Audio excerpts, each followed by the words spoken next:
Anyhow, I believe I'm making some headway with our little project." "Yes, we heard." Toodles sat back. "Apparently you were in the process of calling in a few favours."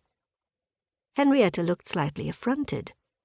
"Favours are not something I can take to my grave, so I might as well make the best of them while I can." "So you're still determined to get Tom Winchester a title?" Sarah shared a whimsical smile with Toodles. "Some would say he deserves a title just for putting up with us." Sounding defensive, Henrietta said, "I would hate to think others might share your belief. We must put our heads together and find a way to get him a knighthood." Sarah gave her a small smile. "I hope you don't mean to involve the royal family." "I doubt we'll have to take such extreme measures, but I wouldn't discount it." Henrietta got up and rang for tea. "Have Tom and Evangeline set the date yet?" "No, they're being cagey about it, although I saw Birdie looking at a fashion magazine today, so she must be thinking about it." "We can't plan anything without a date," Henrietta complained. "What about the reading of the banns? Oh, heavens! You don't suppose they will procure a special license?" "That might be just the way Birdie wants it," Toodles mused. Her granddaughter's first marriage to the Earl of Woodridge had been a grand affair. Perhaps too grand for Birdie's liking. It wouldn't surprise her if Birdie wanted to keep things simple by eloping.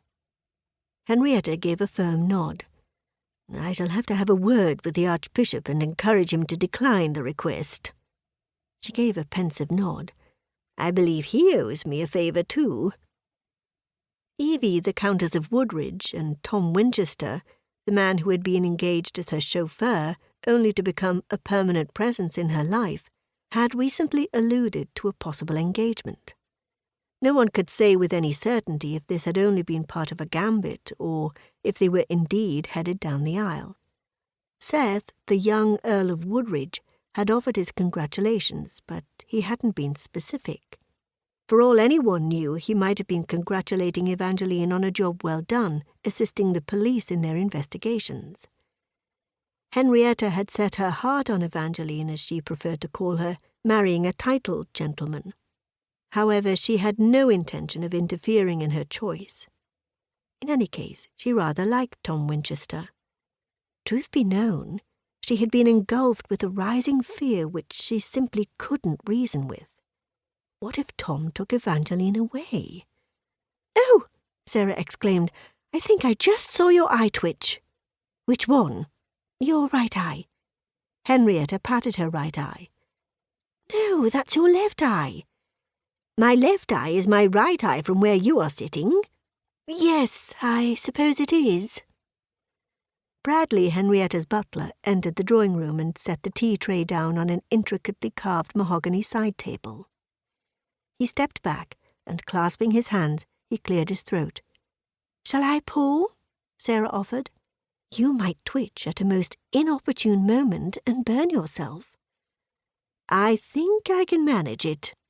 Without looking up, Henrietta asked, "What is it, Bradley?" "My apologies, my lady. I do not wish to alarm you." "And yet you have. Should I brace myself for bad news?" "Not at all, my lady. It seems there have been a couple of clandestine meetings in the village, and I thought you might wish to be informed." "And now you want me to encourage you to release the rest of the information, or do I need to coax it out of you by brutal force?" "No, indeed, my lady." Bradley adjusted his sleeve. "The Countess of Woodridge and Mr. Tom Winchester have been meeting with a questionable-looking person." "Questionable?" "One might say dodgy, my lady." Bradley looked up at the ceiling. "The type of person one might encounter in a dark alley or in the dingiest, seediest streets of London." Surprised, Henrietta asked, "In our village?" Bradley nodded.